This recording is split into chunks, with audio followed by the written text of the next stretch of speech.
देखो भैया अगला क्वेश्चन क्या कह रहा है, कह रहा है एक उद्यान में 105 स्क्वायर पौधों को उगाया गया। कितना पौधों को? 105 स्क्वायर पौधों को उगाया गया।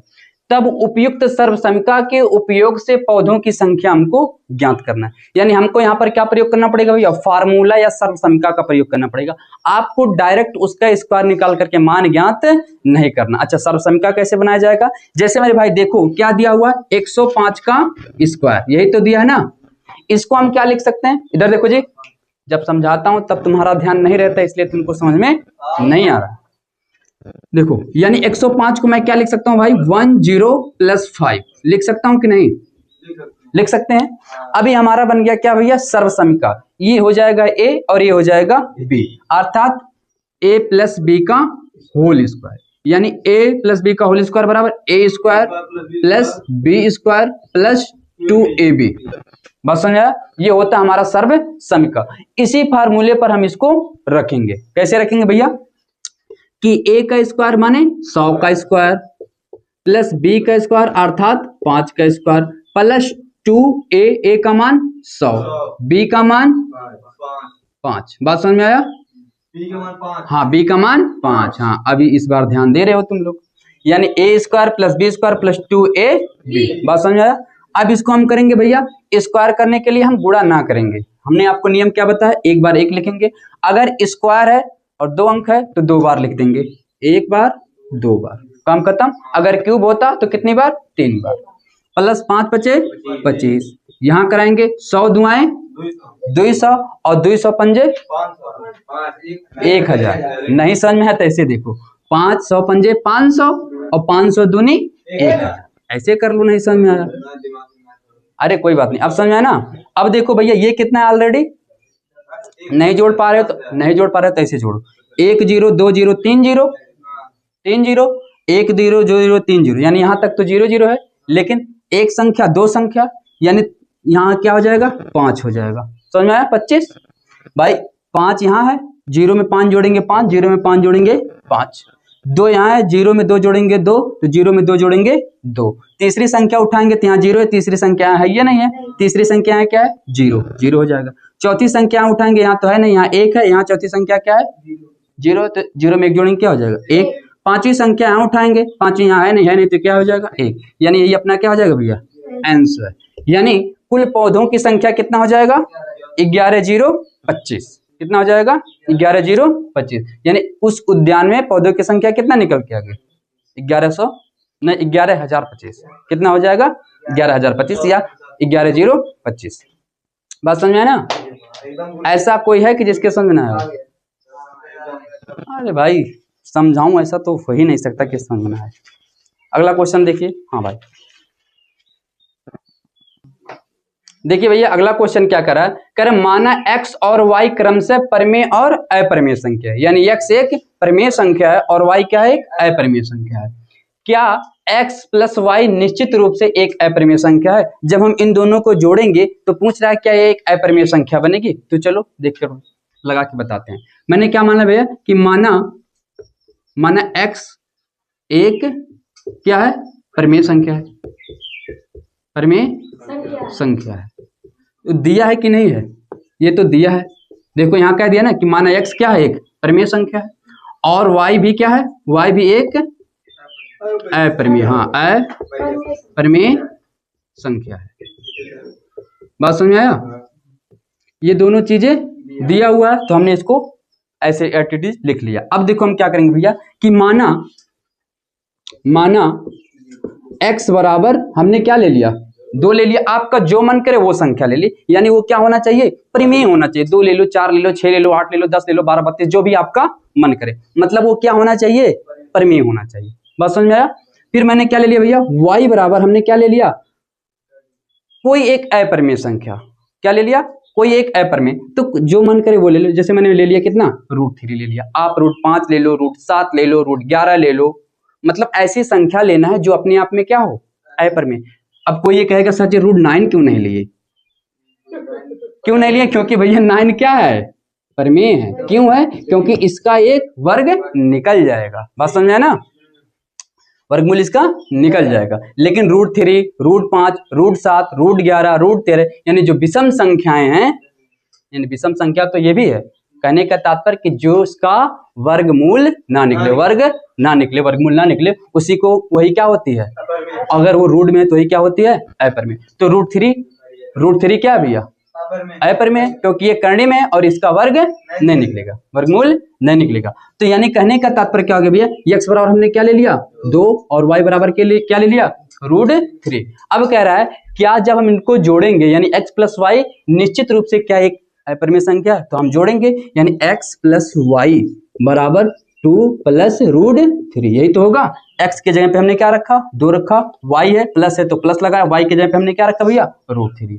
तो हमें क्या प्राप्त क्या मिला 2 प्लस √3 मिला, क्या मिला 2 प्लस √3। और 2 प्लस √3 असलियत में क्या है, एक अपर में संख्या है। तो हाँ यहाँ लिख देंगे क्या भैया, हाँ निश्चित रूप से यह क्या है, निश्चित रूप से अपर में संख्या। हाँ लिख सकते हो, लिख सकते हो, कोई दिक्कत नहीं। आप यहाँ 5 ले लेंगे, यहाँ अगर मान लो √3 रहने देते, हाँ √7 ले लो, तो यानी क्या बनेगा 5। हाँ कोई दिक्कत नहीं, बस क्या होना चाहिए, इसको आपको प्रमेय लेना पड़ेगा और इसको अपर में लेना। बस समझ में ना, बस नोट कर लो। बाकी नेक्स्ट सवाल पे चलते हैं। किसी को ऐसा है कि जिसके समझ में ना आया हो, आया ना, चलो भैया फिर अगले सवाल पे चलते हैं। ऐसे ही प्रेम से हम लोग पढ़ेंगे। देखिए फ्रेंड्स हमारा अगला क्वेश्चन क्या कह रहा है, कह रहा PQ एक रेखा खंड है जिसकी लंबाई 12 सेंटीमीटर है तथा R बिंदु पर इस प्रकार स्थित है, यानी PQ रेखा पर एक बिंदु R है वह इस प्रकार स्थित है कि PR बराबर कितना दिया है 8 सेंटीमीटर। तब हमको क्या चाहिए QR PQ minus PR square तथा PR square plus QR square plus 2PR into QR के मान हमको ज्ञात करना है। समझ में आया क्वेश्चन, समझ आया ना। अब देखो इसको सॉल्व कैसे करते हैं। क्या करा भैया कि PQ एक रेखाखंड है, तो सबसे पहले हम क्या बनाएंगे, एक रेखाखंड बनाएंगे। क्या बन गया भैया, एक रेखाखंड। इसका नाम क्या है P और Q। PQ क्या बन गया, एक रेखाखंड है। कह रहा है कि जिसकी लंबाई कितना सेंटीमीटर है 12, यानी यहां से लेकर के यहां तक की लंबाई कितना भैया 12 सेंटीमीटर। इतना समझ में आया।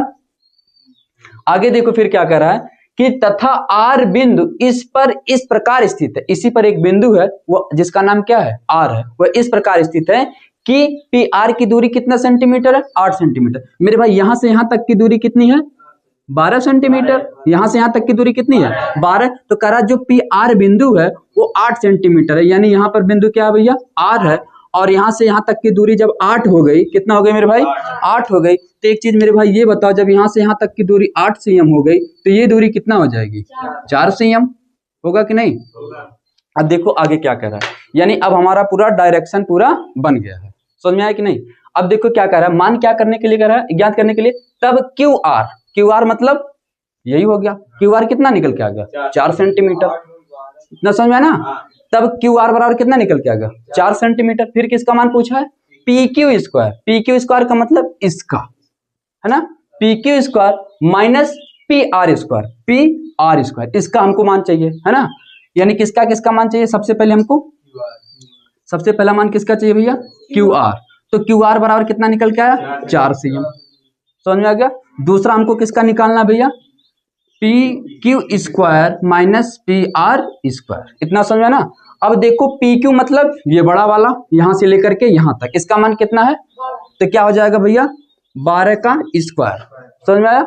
माइनस है तो माइनस, फिर क्या चाहिए हमको PR स्क्वायर, यानी PR यानी यहां से लेकर के यहां तक, इसका मान कितना है 8 सेंटीमीटर। तो क्या हो जाएगा 8 का स्क्वायर। बस समझ आया। 12 बरहिया में 144 माइनस 8 अठाए 64, घटाएंगे तो जितना वही अपना आंसर, यानी 4 में से 4 जाएगा 0, यहाँ हो जाएगा 14, 14 में से 6 कितना 8, 80। कितना हो गया भैया 80। यही अपना 80 क्या हो जाएगा, इसका मान हो जाएगा है ना। यानी पहले का मान कितना आ गया 4 cm आ गया, और इसका मान कितना आ गया दूसरे का 80।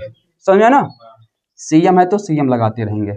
अब तीसरा देखो क्या करा भैया, तीसरे का भी हमको चाहिए, यानी किसका मान चाहिए PR square plus QR square plus 2PR into QR, इसका मान चाहिए। किसका मान चाहिए भाई, हमको चाहिए PR square plus Q R square plus 2PR into Q R. इसी का मान तो चाहिए ना, तो जब इसका मान चाहिए तो मान रखते हैं। किसका मान भैया कह रहा है PR स्क्वायर, यानी PR यानी यहां से लेकर के यहां तक, इसका मान कितना भैया 8 है, तो क्या हो जाएगा 8 का स्क्वायर।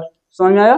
प्लस है तो प्लस QR स्क्वायर यानी QR यहां से लेकर के यहां तक की दूरी कितना है, तो 4 का स्क्वायर। इतना समझ में आया? प्लस है तो 2 है तो 2, फिर PR का मान कितना है, यानी P यहाँ है, R यहाँ है, तो P से R के बीच की दूरी कितना है 8 है, तो गुणे क्या कर देंगे 8। उसके बाद में फिर क्या भैया इनटू है, फिर गुणे है तो गुणे QR यानी QR यहाँ तक, यानी इसकी दूरी कितनी है 4 कर देंगे। इतना समझ में आया कि नहीं? बस इसी का गुणा भाग करा देंगे अपना आंसर, यानी 8 8 64 प्लस है तो 4 चौका प्लस है तो 8 दूना 16 चौके, या तो ऐसे कर दो और नहीं तो ऐसे 8 चौक 32 32 दूना 64। अब सबको क्या कर लेंगे भैया जोड़ लेंगे, तो जोड़ेंगे कितना हो जाएगा 6 4 10 10 4 14 के 4, उसके बाद में 6 1 7 6 13 और 1 हासिल 14। यही अपना आंसर। ये हो गए इसके मान। बात समझ में आया ना? समझ में आ गया ना? ऐसा कोई है कि जिसके समझ में ना आया हो? कुछ इसमें है नहीं भाई, केवल आप लोग डर जाते हो। जहां ही आप लोग देखते हैं ज्योमेट्री यानी ज्योमेट्री के सवाल आप डरने लगते हैं। कुछ करने वाली बात है इसमें? कुछ नहीं है। बस क्या कह रहा है कि PQ एक रेखाखंड, हमने क्या बना लिया PQ एक रेखाखंड बना लिया। कह रहा है जिसकी लंबाई कितना है 12 सेंटीमीटर, हमने इसको 12 सेंटीमीटर बना दिया। फिर कह रहा है तथा R बिंदु इसी पर इस प्रकार स्थित है। इसी पर देखो इस प्रकार इसका स्थित है कि PR की दूरी कितना है 8 सेंटीमीटर। उसके बाद में सब पता हो गया। जब सब पता हो गया तो जो जो चीज हमसे पूछा उसका हमने मान रख दिया, आंसर आ गया। बात समझ में आया? नोट करो, अगला सवाल देखो। देखो भाई अगला क्वेश्चन क्या कह रहा है, कह रहा अक्षों पर दूरी का उपयुक्त इकाई लेकर के, क्या अक्षों की एक दूरी है उसका एक उपयुक्त दूरी दिया गया और वो दूरी यही है, लेकर के नीचे सारणी में, ये देखो यही सारणी है भैया, नीचे सारणी में दिए गए बिंदुओं को तल पर आलेखित करना है। यानी आपने एक चैप्टर पढ़ा होगा जिसका नाम क्या है भैया कार्तीय तल। इसमें आप लोगों ने देखा होगा कि एक डायग्राम बना होता है, उस डायग्राम में 4 चतुर्थांश होते हैं जिसको बोला जाता है प्रथम चतुर्थांश, द्वितीय चतुर्थांश, तृतीय एंड चतुर्थ चतुर्थांश। और उसमें उस चतुर्थांश जो बना हुआ, जो डायग्राम बना होता है वो 2 रेखाओं से मिलकर के बना होता है। किसके? एक x अक्ष से और एक y अक्ष से। जैसे देखो ये भैया क्या, एक x अक्ष और एक है y अक्ष। इसको क्या बोला जाता है x अक्ष और इसको क्या बोला जाता है भैया y अक्ष। इस रेखा को और एक नाम से जानते हैं, बताओ किस नाम से जानते हैं? इसको ऊर्ध्वाधर के नाम से जानते हैं, इसको क्षैतिज के नाम से जानते हैं, इसको कोट के नाम से जानते हैं, इसको भुज के नाम से जानते हैं। बात समझ में आया? अब देखो हमको क्या कह रहा है x अक्ष यानी ये वाली रेखा। एक चीज और देखो भैया, जब हम x अक्ष ऊपर की तरफ चलते हैं यानी निर्देशांक बिंदु, यानी ये जो अपना बिंदु है यानी O बिंदु जो है, यहां से जब हम ऊपर की तरफ जाएंगे तो हमारा क्या चलता है भैया प्लस चलता है। क्या चलता है? प्लस। इतना बात समझ में आया? नीचे जब चलते हैं तो क्या चलता है माइनस। क्या चलता है भैया माइनस। इतना समझ में आया? उसी प्रकार जब हम अपने x अक्ष की बात करेंगे, x अक्ष के जब हम यहाँ इस बिंदु से निर्देशांक बिंदु से इधर की तरफ जाएंगे यानी दाहिनी तरफ जाएंगे तो किस में चलता है भैया प्लस में। किस में चलता है? प्लस में।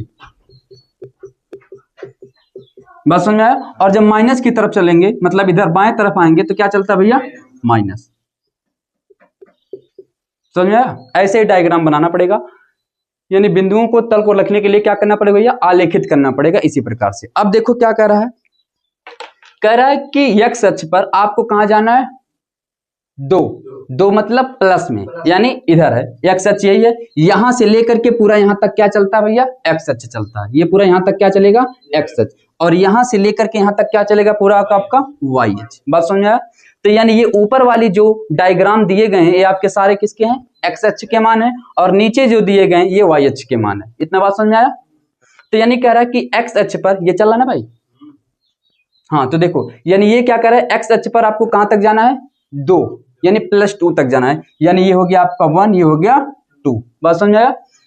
उसके बाद में y अक्ष पे कहां तक जाना है आपको प्लस में या माइनस में? प्लस में दिया तो ऊपर जाएंगे, यानी इसको 1 हो गया, ये 2 हो गया, ये 3 हो गया, ये 4 हो गया। यानी इसको जब हम डायग्राम बनाएंगे तो ऐसे डाट डाट कर करके ऐसे ये बन जाएगा। बात समझ में आया?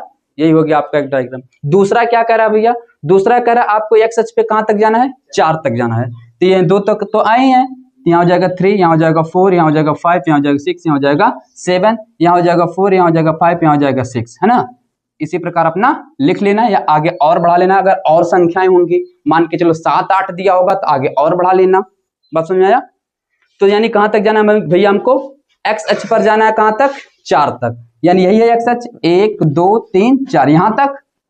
और फिर वाई अक्ष पे कहाँ तक जाना है, 1 2 तक, यानी ये भी प्लस में है, यानी ऐसे डायग्राम बनेगा। ये आपका बन गया। बात समझ में आया। फिर आगे कहाँ तक जाना है, कह रहा है -3 तक जाना है एक्स अक्ष में। तो एक्स अक्ष माइनस इधर है, यानी हो जाएगा आपका -1 -2 -3 -4 -5, ये सब किस में चलना है भैया, माइनस में। बात समझ में आया।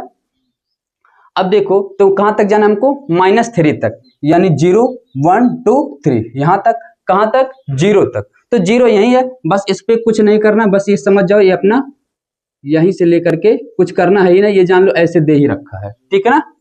फिर यहाँ आ जाएंगे कहाँ पे भैया, -2 कहाँ तक, +5 तक, +5 यानी ऊपर की तरफ, यानी -2 1 2 यहाँ आ गया, और कहाँ तक जाना है, +5 तक, ये अपना +5 हो गया। बात समझ में आया।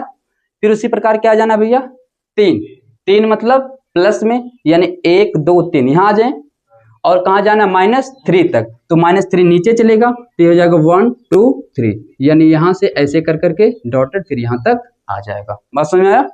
फिर उसी प्रकार कहाँ जाना है, 0 से लेकर के 0 पर, तो 0 से लेकर के 0 तक हम खींच ही नहीं सकते, यानी कोई बात नहीं, यहीं पर ही रहेगा। बात समझ में आया। यही अपना डायग्राम बन गया। समझ में आया ना, नहीं समझ में आया। इसमें देखो भैया समझने वाली कोई बात है नहीं, बस केवल आप जब कार्तीय तल चैप्टर पढ़े होते तो अच्छे से समझ में आता, लेकिन आपने वो क्लास मिस कर दिया, तो फिर से देखो, फिर से समझा रहा हूँ। इसमें समझाने वाली बात क्या है मेरे भाई, ये होता है एक सारणी। क्या होता है, सारणी। ये होता है, इसको हम बोलते हैं प्रथम चतुर्थांश, इसको बोलते हैं द्वितीय, इसको बोलते हैं तृतीय, इसको बोलते हैं चतुर्थ चतुर्थांश। ये कभी कभी पूछ लेता है कि इसमें कितने भाग होते हैं,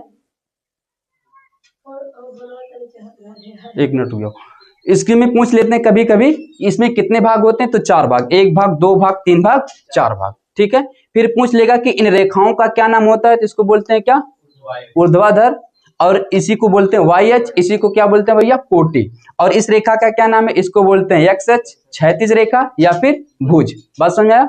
तुम अभी ये तक यहाँ यही बताया मैंने। अब फिर मैंने बताया कि भैया ये जो बिंदु है, इस बिंदु से अगर हम इधर की तरफ जाएंगे तो +1 लेते हैं, +2 लेते हैं, +3 लेते हैं, +4 लेते हैं, +5 लेते हैं, +6 लेते हैं। इधर भी जाएंगे तो +1 लेंगे, +2 लेंगे, +3 लेंगे, +4 लेंगे, +5 लेंगे, +6 लेंगे। आपका जहां तक मन करे उतना बढ़ा सकते हैं। इधर आएंगे क्या लेंगे, माइनस लेंगे, -1 -2 -3 -4 -5 -6। इधर भी आएंगे क्या लेंगे भैया, -1 -2 -3 -4 -5 -6। समझ में आया। इतना करने के बाद ये आपको इतना डायग्राम बनाना पड़ेगा। बनाने के बाद ये जो आपका दिया हुआ है निर्देशांक, इसी निर्देशांक पर इस पे क्या करना पड़ेगा, छापना पड़ेगा। जैसे दिया है क्या, 2 और 4, तो दोनों प्लस प्लस में है, यानी एक्स अक्ष कौन सा है, एक्स अक्ष यही है ना, यही ना एक्स अक्ष। तो एक्स अक्ष पर हम 2 की तरफ जाएंगे, प्लस में है तो इधर जाएंगे, माइनस कहता है तो इधर की तरफ। यहाँ ध्यान दो तुम, तो 1 और 2 ये क्या है, प्लस में है, तो यहाँ तक गए, यहाँ आ गए।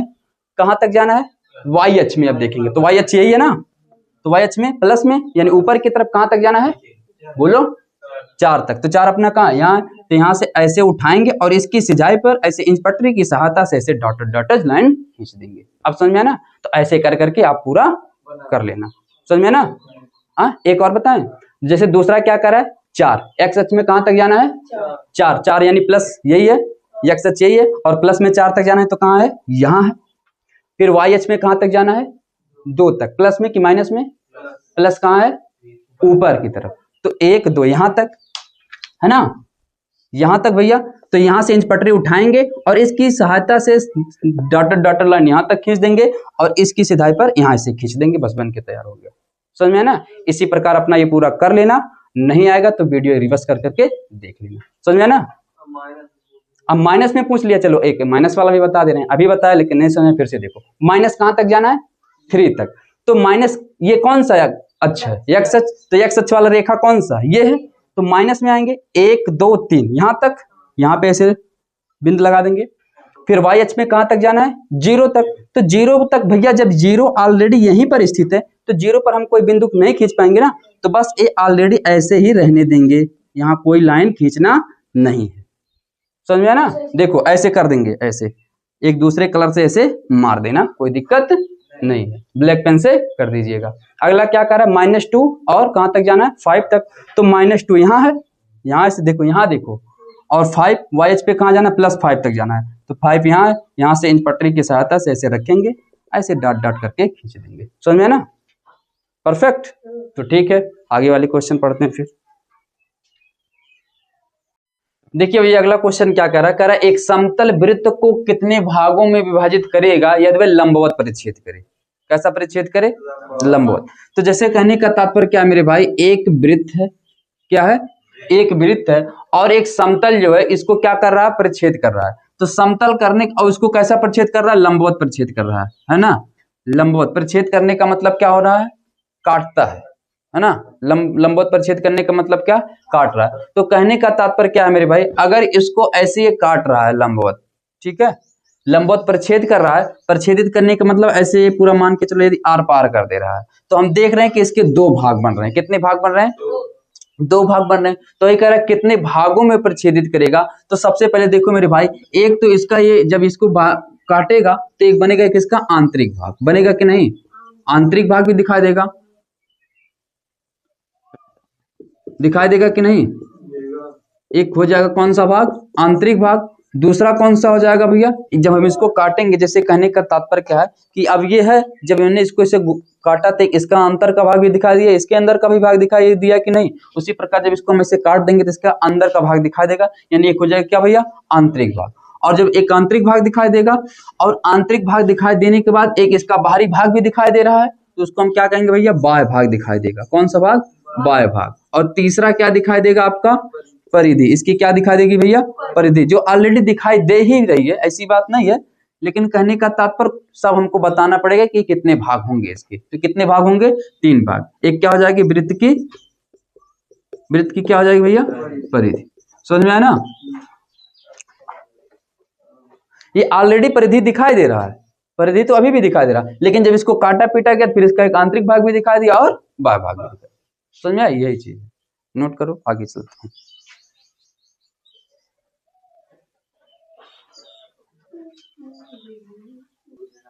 देखिए अगला क्वेश्चन क्या कह रहा है, यदि किसी त्रिभुज की भुजाएं 13, 14, 15 सेंटीमीटर हैं तो त्रिभुज का क्या निकालना भैया, क्षेत्रफल। अगर हम देखते हैं कि अगर ये मतलब 13, 14, 15 क्या होता है, जैसे एक होता समकोण त्रिभुज, है ना। समकोण त्रिभुज के हिसाब से क्या इसको निकाल सकते हैं आप, नहीं। क्यों नहीं निकाल सकते, नहीं, यह तुम चतुर्भुज में पहुंच गए, छोड़ इस बात को। देखो कहने का तात्पर्य क्या है मेरे भाई, हम ये एक होता है कि जैसे त्रिभुज के क्षेत्रफल निकालने के बहुत सारे क्या है, फार्मूले हैं। तो समकोण त्रिभुज का फार्मूला निकालने का अलग होता है, और क्या कहते हैं कि भैया विषम बाहु निकालने का अलग होता है, समबाहु का अलग होता है। लेकिन जो एक हीरोइंस का फार्मूला होता है वो सब पे काम कर जाता है, तो हम यहाँ वही लगाएंगे। क्यों, क्योंकि हमको ये कहीं नहीं कहा कि ये कौन सा त्रिभुज है, बस समझ में ना। तो देखिए हीरोइंस का जो फार्मूला होता है क्या होता है भैया, इन अंडर रूट में s into s minus a, s minus b, s minus c, ये होता है ना। अब ये यस का है, तो यस होता है सेमी सर्कल। यस क्या होता है भैया, सेमी सर्कल का मतलब होता है अर्ध परिमाप। क्या होता है, और अर्ध परिमाप कैसे निकलता है, ये त्रिभुज के तीनों भुजाओं के योग का जो आधा होता है वही क्या कहलाता है, सेमी सर्कल कहलाता है, अर्ध परिमाप कहलाता है। यानी यस बराबर जो होगा वो a plus B plus C by 2, ये अपना होता है सेमी सर्कल का फार्मूला। यानी a का मान अपना कितना भैया, तो 13 है, ये कितना है 14 है, और ये कितना है 15 है, बट्टे कितना हो जाएगा 2। इसको जोड़ेंगे तो 5 4 9, 9 3 12 के 2 हाथ में लेक 1 2 3 और एक हासिल 4 बट्टे 2, यानी ये कितना आ जाएगा 21। यानी यस का मान कितना आ गया मेरे भाई, यस का मान कितना आ गया, यानी अर्ध परिमाप हमारा कितना आ गया 21। अब इसी फार्मूले में हम मान रख देंगे, यानी इन अंडर रूट में यस का मान कितना आ गया 21, और 21 माइनस ए का मान कितना है 13 है, ठीक है। फिर ये कितना हो जाएगा 21 और बी का मान कितना है 14। फिर उसी प्रकार भैया यहाँ फिर 21 होगा और सी का मान कितना है 15। बात समझ में आया। अब इसको फिर हम क्या करेंगे घटाएंगे। 21 में से 13 जाएगा कितना होगा, तो यानी हो जाएगा 13 7 20 8 21, यानी कितना हो जाएगा 8। बात समझ में ना, नहीं समझ में आ रहा तो यहाँ इसको उधार देंगे तो हो जाएगा कितना 11, 11 में से 3 जाएगा 8। फिर यहाँ इसके बाद में 21 में से 14 जाएगा कितना बचेगा भैया, हाँ 7 7 4 11 हो जाएगा। हाँ और फिर यहाँ पर 6 5 11 हो जाएगा, है कि नहीं। बात समझ में है ना, तुमको आया जी। बस क्या करना है 21 में से 14 जाएगा तो 7 बचेगा, 21 में से 15 जाएगा कितना बचेगा 6 बचेगा। समझ में आया। अब इसको क्या करेंगे भैया आपस में देखो सब क्या है गुणा है तो क्या करा देंगे गुणा कराएंगे। अब एक चीज ये देखो मेरे भाई कि अगर गुणा हम लोग करा रहे हैं तो कहने का तात्पर्य किसमें है, करणी में है, करणी में है ना। या तो गुणा कराने के बाद कुछ संख्याएं बाहर आएंगी या तो ऐसे बाहर आएंगी। एक चीज ये बताओ, ऐसे अगर आप गुणा कराओगे तो थोड़ा सा कठिन लगेगा। अब तुमको मैं नियम बताता हूँ क्या कर सकते हो। इस 21 को तुम 7 गुणे 3 लिख सकते हो कि नहीं लिख सकते हो, लिख सकते हो। इस 8 को आप 2 गुणे 2 गुणे 2 लिख सकते हो कि नहीं, क्योंकि 2 दूना 4 दूना 8। बात समझा। बचा है 7, 7 को आप केवल 7 ही लिख दें क्योंकि 7 का तो गुणज होता ही नहीं, 7 एक नम 7 ही होगा, है कि नहीं, समझ में आया कि नहीं है। और इस 6 को आप क्या लिख सकते हैं 2 गुणे 3 लिख सकते हैं, लिख सकते हैं कि नहीं, 2 3। अब जिसका जिसका जोड़ा लग गया वो बाहर चला जाएगा, जिसका जोड़ा नहीं लगा वो अंदर। तो देखो एक 7 यहाँ है और एक 7 यहाँ है, इसका जोड़ा लगा कि नहीं लगा, लग गया, यानी ये कहाँ चला जाएगा बाहर। बात समझ में आया। फिर देखना 1 3 यहाँ है 1 3 यहाँ है तो ये भी कहाँ चला जाएगा बाहर। बात समझ में आया कि नहीं। फिर 1 2 यहाँ देख रहा हूं और 1 2 यहाँ देख रहा हूं, है कि नहीं, यानी 2 बार 2 2 का जोड़ा लगा, यानी 2 गुणे 2। बात समझ में आया कि नहीं, यानी सब क्या आ गए बाहर आ गए, यानी जब बाहर आ गए यानी ये किसी ना किसी संख्या का वर्ग होगा, अर्थात किसका होगा इसी का होगा। तो 7 त्रिक 21, 21 दूनी 42, 42 दूना 84, यानी ये कितना मान आ जाएगा भैया 84 सेंटीमीटर स्क्वायर, इसका क्या हो जाएगा मान आ जाएगा। समझ में ना। नहीं तो आप क्या करते, इसका पहले आप लोग गुणा कराते, गुणा कराने के बाद फिर इसका आपका वर्ग निकालना। समझ में ना, ये आसान होता है इसलिए ऐसे कर लेना। समझ में ना, नोट कर लो।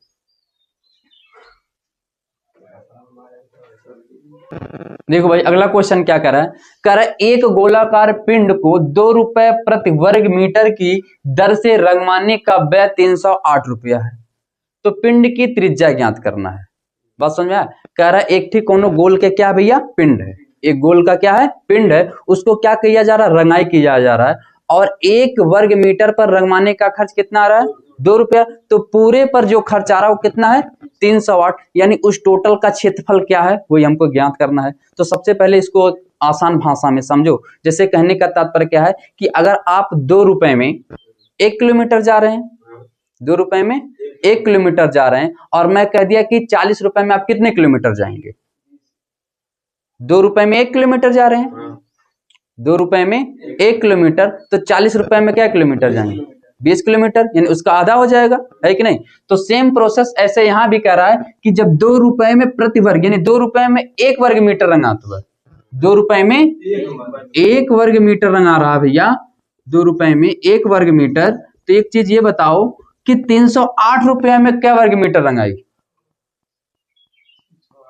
308 रुपए में, जैसे 2 रुपए में 1 वर्ग मीटर, 2 रुपए में कितना रंगा रहा 1 वर्ग मीटर, तो ये चीज बता रहा भैया कि 308 रुपए में कितने वर्ग मीटर रंगाएगा, तो 308 रुपए में कितने वर्ग मीटर रंगाएगा भैया, तो मान के चलो कि जब 2 रुपया में 1 वर्ग मीटर, 2 रुपए में 1 वर्ग मीटर, तो 308 रुपए में कितना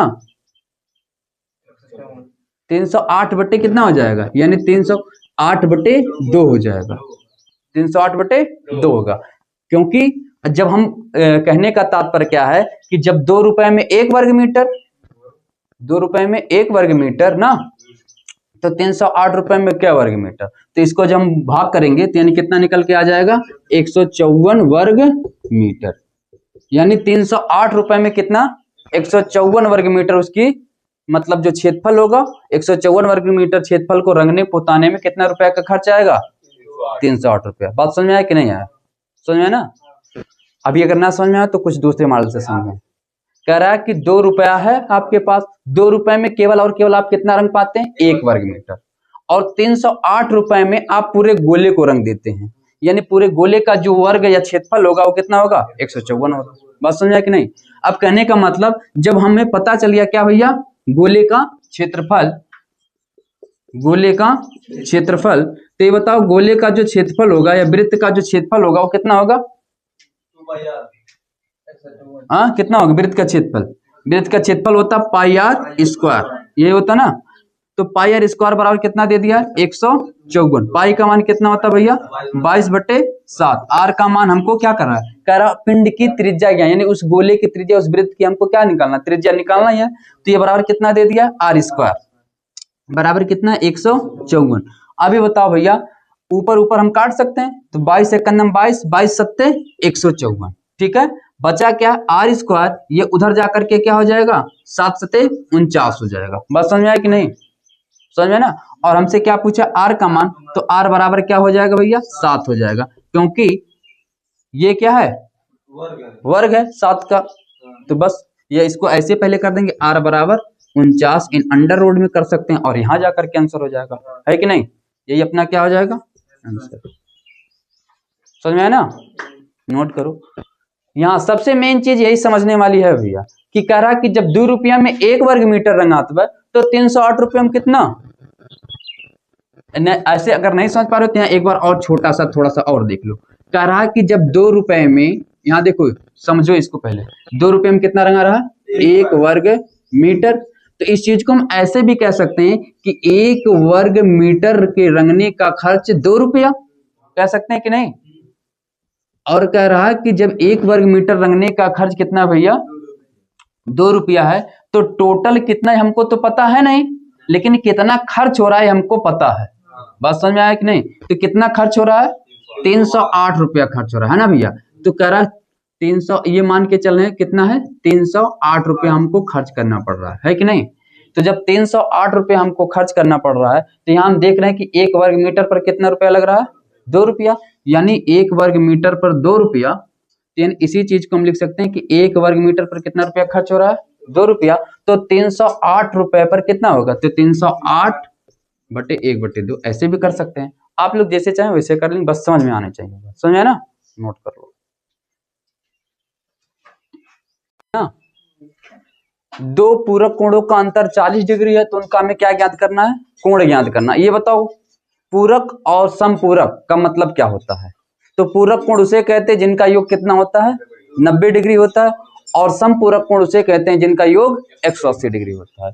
तो देखो इसको सॉल्व करने का जो तरीका होगा मेरे भाई, कह रहा 2 कोण, यानी एक कोण अगर x है और दूसरा कोण y है, तो यानी ये हो गया पूरक कोण, पूरक कोणों का अंतर यानी कितना होता है, 90 डिग्री, यानी x और y का योग कितना हो जाएगा, 90 डिग्री। लेकिन कह रहा 2 पूरक कोणों का अंतर क्या दे रखा भैया, अंतर, यानी x माइनस y का अंतर कितना दे रखा है, 40 डिग्री है। इसी को हम सॉल्व कर देंगे, हमारा x y का मान आ जाएगा, और वही x और y का जो मान होगा वही दोनों क्या हो जाएंगे, कोणों के मान हो जाएंगे। बात समझ में आया ना। तो सबसे पहले हम क्या करेंगे, x प्लस y बराबर कितना हो जाएगा, 90 डिग्री। क्यों होगा, क्योंकि पूरक कोणों का अंतर कितना होता है भैया, अंतर नहीं योग कितना होता है, 90 डिग्री, और अंतर इसने कितना दे रखा है, 40 डिग्री। तो इसको हम इक्वेशन क्या मान लेंगे, फर्स्ट, और इसको इक्वेशन सेकंड। बात समझ आया। अब इसको लिख देंगे क्या भैया, जोड़ने पर या घटाने पर।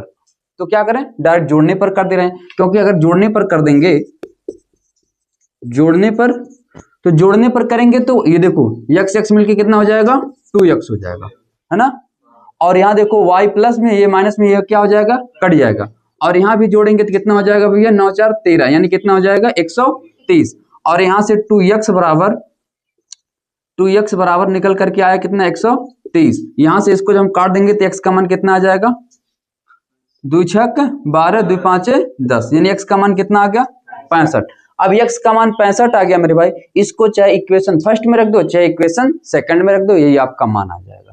x का मान तो पता चल गया, तो हम क्या करते हैं भैया, x का मान समीकरण 1 में रखने पर, ठीक है। तो जब समीकरण 1 में हम रखेंगे इसको, तो समीकरण 1 अपना है क्या, x प्लस वाई बराबर 90 है, तो x है, x का मान कितना दे रखा भैया, 65। 65 प्लस वाई बराबर कितना हो जाएगा 90। अब अंक वाले को क्या करेंगे, एक तरफ कर लेंगे, 90 माइनस 65। इतना समझ में आया। तो 90 में से 65 जाएगा, कितना हो जाएगा भैया, हाँ देखो यहाँ हो जाएगा 10, 10 में से 5 जाएगा 5, यहाँ बचेगा 8, 8 में से 6 जाएगा, कितना बचेगा 2। यानी यही कितना y का मान कितना आ गया 25। अब देखो अगर हम 65 और 25 को जोड़ेंगे तो कितना आ जाएगा, 5 5 10 के 0, 6 2 8 1 9, कितना आया 90। यानी यही x और y का मान कितना हो गया, योग 90 हो गया। यानी यही क्या बन गया, कोटि पूरक हो गया। हमको कह रहा अंतर, अगर अंतर चेक कर ले रहे हैं 40 आ रहा है तो हमारा आंसर सही है। तो 65 में से 25 जाएगा, कितना बचेगा 40 बचेगा, क्योंकि 5 में से 5 जाएगा 0 और 6 में से 2 जाएगा तो कितना बचेगा 4। समझ में आया ना। यानी वो दोनों कह रहा दो पूरक कोणों का अंतर कितना है 40 है, तो कोणों का कोण ज्ञात करना है। यानी वो कोण क्या हो गया भैया, एक तो हो गया 65 और एक हो गया 25। बात समझ में आया ना, आगे ना नोट करो।